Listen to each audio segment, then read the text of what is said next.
Good morning बेटा। कल की क्लास में हम क्वेश्चन नंबर 44 तक कर चुके थे अपने चैप्टर नंबर 2 के न्यूमेरिकल्स, जो कि ऑब्जेक्टिव फॉर्म में हैं। आज जो बाकी बचे क्वेश्चंस हैं उनको हम फिनिश करते हैं। शुरुआत करते हैं पहले से। क्या कह रहा है, देखो पढ़ो इसको। The bus decreases its speed from 80 km/h to 60 km/h in 5 seconds. The acceleration of the bus is, क्या बोला, कोई बस है उसकी जो स्पीड है ना वो 80 किलोमीटर से 60 km/h हो जाती है 5 सेकंड्स में। तो हमें निकालना है एक्सेलरेशन। अब देखो यहाँ पे जो स्पीड है वो तो भाई km/h में दे रखी है और जो टाइम दे रखा है वो मीटर, वो सिर्फ सेकंड में दे रखा है ना। तो हम क्या करेंगे, जो स्पीड है उनको भी मीटर पर सेकंड में कन्वर्ट करेंगे पहले। अगर मान लो मैं पहले स्पीड को, इनिशियल स्पीड को मैं यू बोल दूं, जो कि मान लो हमें दे रखी है, हम क्यों माने दे रखी है 80 km/h। तो ये इसको हम लिखेंगे मीटर पर सेकंड में। तो 80 मल्टीप्लाई बाई 5/18 यही होती है ना। अगर आप km/h से मीटर पर सेकंड में कन्वर्ट करते हो तो ये होती है 5/18 मीटर पर सेकंड। ऐसे अगर मैं मान लो वी जो हमारी फाइनल स्पीड है वो निकालती हूँ 60 km/h है ना, वो हो जाएगी 60 मल्टीप्लाई बाई 5/18 मीटर पर सेकेंड। तो ये मीटर पर सेकेंड में हो गई। हमारे पास टाइम दे रखा है बेटा 5 सेकेंड्स का, है ना। एक्सेलरेशन होता है rate of change of velocity, यानी कि change in velocity per unit time, यानी कि एक तरीके से v माइनस यू, तो क्या हो गया change in velocity upon time. तो देख लेते हैं, इसको करते हैं सोल्व।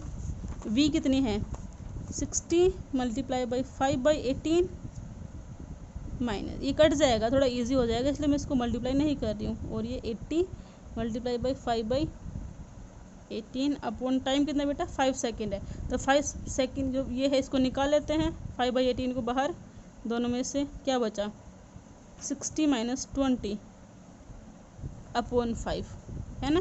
तो इसको मैं ऐसे कर दूँ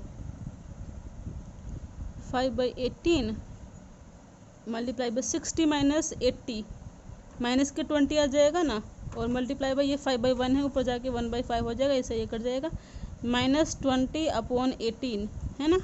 ये आया कुछ, ये हो जाएगा -10/9। इसको सोल्व करोगे ना तो ये आ जाएगा कुछ 1.11 -1.11 करके देख लेना। बेसिक डिवाइड करो 10 को 9 से, 9 1 जा 9, 1 डेसिमल लग गया, फिर से 9, तो 1.11 ही चलता रहेगा। तो हो जाएगा -1.11 मीटर पर सेकेंड स्क्वायर हमारा है एक्सेलरेशन। जो नेगेटिव साइन है ना वो रिप्रेजेंट कर रहा है स्पीड डिक्रीज हो रखी है, ठीक है, स्पीड कम हुई है तो हमारे पास नेगेटिव एक्सेलरेशन है। और नेगेटिव एक्सेलरेशन को हम या तो रिटार्डेशन बोलते हैं या फिर डी एक्सेलरेशन बोलते हैं, ठीक है। तो 45 समझ में आया। आगे देखो 46 देखो बेटा, ये भी न्यूमेरिकल है। क्या कह रहे हैं, A train is traveling from west to east at an average speed of 120 km/h. How far this train travels in 6 seconds? कोई कार है, कोई ट्रेन है जो कि 120 km/h की स्पीड से भी मूव कर रही है वेस्ट टू ईस्ट। तो हमें निकालना है कि उसने 6 सेकंड में कितनी डिस्टेंस ट्रेवल करी होगी। टाइम देखो बेटा सेकंड में है, तो हमें स्पीड को भी मीटर पर सेकंड में कन्वर्ट करना पड़ेगा। तो अगर मैं स्पीड को ऐसे लिखती हूँ जो कि 120 km/h है, तो इसको अगर मीटर पर सेकेंड में कन्वर्ट करते हैं तो ये हो जाएगा 120 अपॉन 5/18 मीटर पर सेकेंड। 6 2 ज़ा 12, 6 3 ज़ा 18, तो 25 ज़ा 100 अपॉन 3 मीटर पर सेकेंड। ये क्या आ गया स्पीड।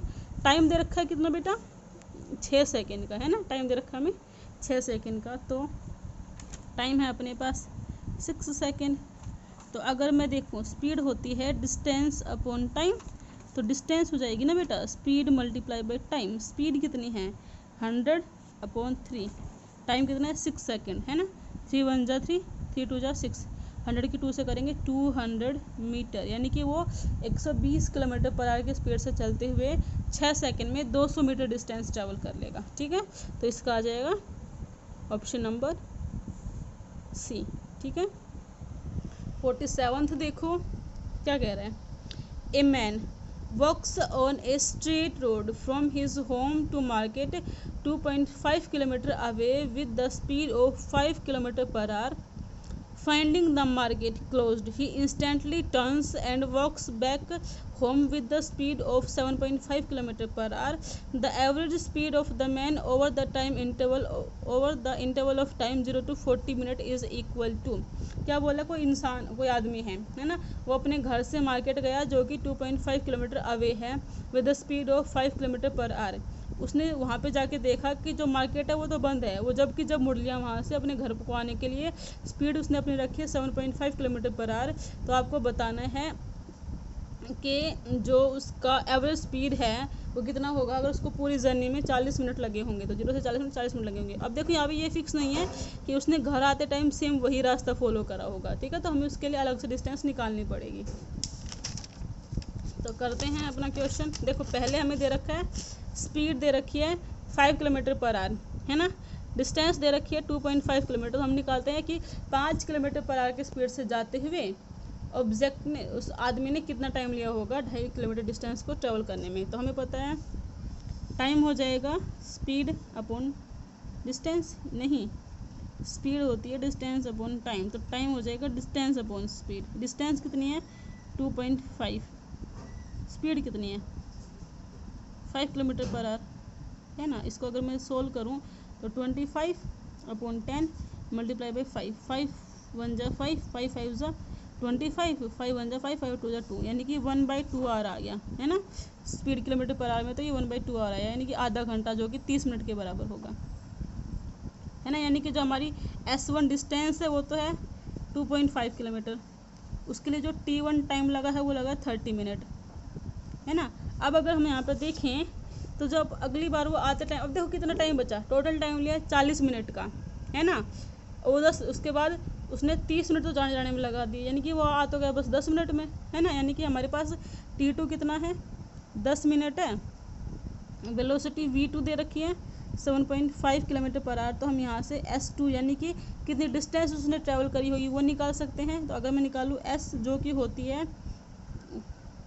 डिस्टेंस, S क्या हो जाएगी फिर V2, हाँ, तो ये हो जाएगी S क्या हो जाएगी distance speed multiply by time, है ना, यानी कि 7.5 मल्टीप्लाई बाई 10 मिनट में है तो इसको हमें कन्वर्ट करना पड़ेगा आवर में, तो 6 से मल्टीप्लाई 60 से डिवाइड करना पड़ेगा, इससे ये कट गया, तो ये कुछ है 7.5 अपॉन 6, ये हमारे पास आ गई S2। एवरेज स्पीड क्या होती है बेटा, total distance travel upon total time taken. Total distance travel कितनी है, एक तो है कितनी है 7.5 किलोमीटर पर आवर, ना, ये तो स्पीड है, ये 2.5 है प्लस 7.5 अपॉन 6, और टाइम कितना टोटल 40/60, क्योंकि ये 40 तो मिनट है, आवर में कन्वर्ट करेंगे 60 आ जाएगा। इसको सोल्व कर सकते हो ना बेटा, इसको सोल्व कर, एलसीएम लेके इसको सोल्व कर लेना, काट लेना थोड़ा बहुत, ये 6 से 10 60 कट जाएगा, 10 बच जाएगा, डेसिमल में है उस 10 से ये वाला 10 भी कट सकता है ना। तो इसको सोल्व करना, इसका जो आंसर आएगा वो कुछ निकल के आएगा 5.62 किलोमीटर, है ना, 5.62 किलोमीटर। अगर ज़्यादा मैं वो करूँगी तो टाइम ज़्यादा लगेगा, ठीक है। तो अब सोल्व, तो इनकी जो कंसेप्ट है वो तो समझ में आ गया, बस ये हल्की सी मैथमेटिकल कैलकुलेशन करनी है, वो आप लोग करना अच्छे से हो जाएगी, ठीक है बेटा। समझ में आया ये वाला क्वेश्चन। 47 हो गया। अब देखो 48 देख लेते हैं। 48 क्या कह रहा है बेटा, the velocity time graph of a body moving in a straight line is shown. Velocity time graph दे रखा है, हमें निकालना है डिस्टेंस और डिस्प्लेसमेंट, ठीक है। देखो बेटा हमें एक बात पता है कि जो वेलोसिटी टाइम ग्राफ होता है उसमें टाइम एक्सिस के साथ जो एरिया होता है वो हमें क्या देता है, डिस्प्लेसमेंट देता है। तो अगर मैं यहाँ पे देखूँ, ये ग्राफ में बनाऊँ, इस ग्राफ को मैं बनाती हूँ एक बार कॉपी में, यहीं पे देख लो, टाइम हो जाएगा। देखो यहाँ पे देखो 0 से 2 सेकंड का टाइम हुआ, उस टाइम पे इसका जो वेलोसिटी है वो 4 है ना। फिर 2 से 4 सेकंड पे इसकी जो वेलोसिटी है वो कितनी रही है, -2 रही। नीचे वेलोसिटी है बेटा नेगेटिव रहेगी, ध्यान रखना, ठीक है। अब जैसे ही वो 4 से 6 सेकंड में गया, वेलोसिटी इसकी +2 रही है ना। तो अगर हमें पता है, देखो क्या बोलते हैं, स्पीड होती है डिस्टेंस अपॉन टाइम। तो अगर आपको डिस्टेंस निकालनी है तो स्पीड और टाइम की करनी पड़ेगी मल्टीप्लिकेशन, और क्योंकि हमें यहाँ पे पहले डिस्प्लेसमेंट निकालना है तो डिस्प्लेसमेंट के केस में हमें साइन को भी ध्यान में रखना पड़ता है, क्योंकि डिस्प्लेसमेंट अपना नेगेटिव भी होता है, ठीक है। तो अगर मैं निकालूँ यहाँ पे डिस्प्लेसमेंट, है ना, जो कि हो जाएगा हर टाइम में जो वेलोसिटी है उसकी मल्टीप्लिकेशन के बराबर। देखो 0 से 2 सेकंड टाइम है, वेलोसिटी कितनी है बेटा 4 पॉजिटिव है, प्लस ऐसे ही 2 से 4 सेकंड 2 सेकंड का टाइम है, वेलोसिटी कितनी है -2 है ना, और प्लस 2 सेकंड का अगला टाइम है लेकिन वेलोसिटी +2 है। अब की बार कर लो, 4 2 ज़ा 8 -4 +4 प्लस ये कट गया कितना सिर्फ 8 निकल के आया।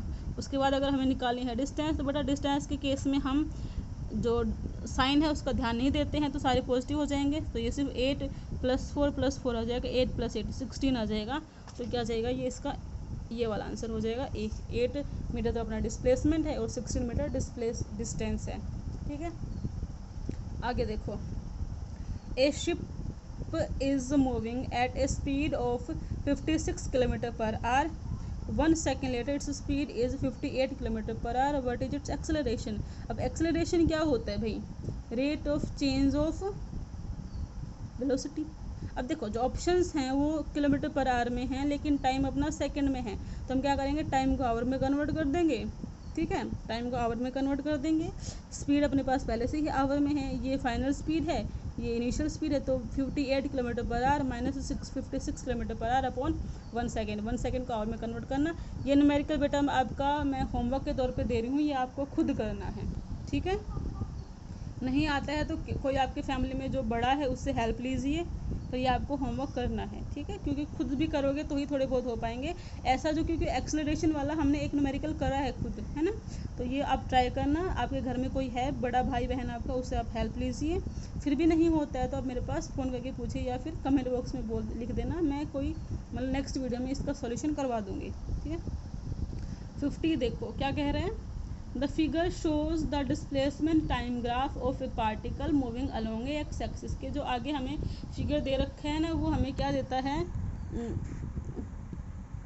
नॉलेज देता है किस किस के बारे में, डिस्प्लेसमेंट टाइम ग्राफ के बारे में एक्स एक्सिस के अलोंग। तो आपको बताना है कि इनमें से कौन सी स्टेटमेंट सही है। अब देखो ये है जो अपना ग्राफ है, ये है। अब देखो यहाँ पे ये टाइम है, ये डिस्प्लेसमेंट है। इसमें देखो शुरुआत में क्या दिखा रहा है, ये दिखा रहा है कि टाइम के साथ साथ जो डिस्प्लेसमेंट है वो यहाँ से यहाँ तक तो बढ़ता जा रहा है, लेकिन जैसे ही t1 टाइम हुआ है डिस्प्लेसमेंट टाइम के साथ नहीं बढ़ रहा है, कांस्टेंट हो रहा है। यानी कि जो पार्टिकल है ना वो क्या कर रहा है, जब उसका टाइम 0 से t1 हुआ तब तक तो वो उसकी स्पीड बिल्कुल कांस्टेंट थी, ताकि जो डिस्प्लेसमेंट बिल्कुल यूनिफॉर्मली बढ़ रहा था। लेकिन उसके बाद ये यहाँ पे आके जाके रुक गया, क्योंकि टाइम बढ़ रहा है लेकिन डिस्प्लेसमेंट नहीं बढ़ रहा, यानी कि जो ऑब्जेक्ट वो रेस्ट में आ गया। ठीक है, तो उसके लिए जो डी ऑप्शन है बिल्कुल करेक्ट है कि जो पार्टिकल है वो शुरुआत में तो बिल्कुल कॉन्स्टेंट वेलोसिटी से मूव कर रहा था, लेकिन t1 टाइम के बाद वो रुक गया। ठीक है, तो डी ऑप्शन होगा। तो बेटा ये अपने न्यूमेरिकल होते हैं काफ़ी ज़्यादा, क्योंकि तो इसमें टाइम इसलिए लगा क्योंकि न्यूमेरिकल ज़्यादा है। ठीक है, तो अच्छे न्यूमेरिकल्स थे बेटा, सोल्व करना, काफ़ी अच्छे न्यूमेरिकल्स थे। तो हमारे लिए फ़ायदा है ये तो, क्योंकि हम न्यूमेरिकल अच्छे से आ गए। ठीक, तो जितने भी न्यूमेरिकल्स है बेटा सबकी प्रैक्टिस करना, आगे का काम हम कल वाली वीडियो में करते हैं। थैंक यू, पढ़ते रहो अच्छे से।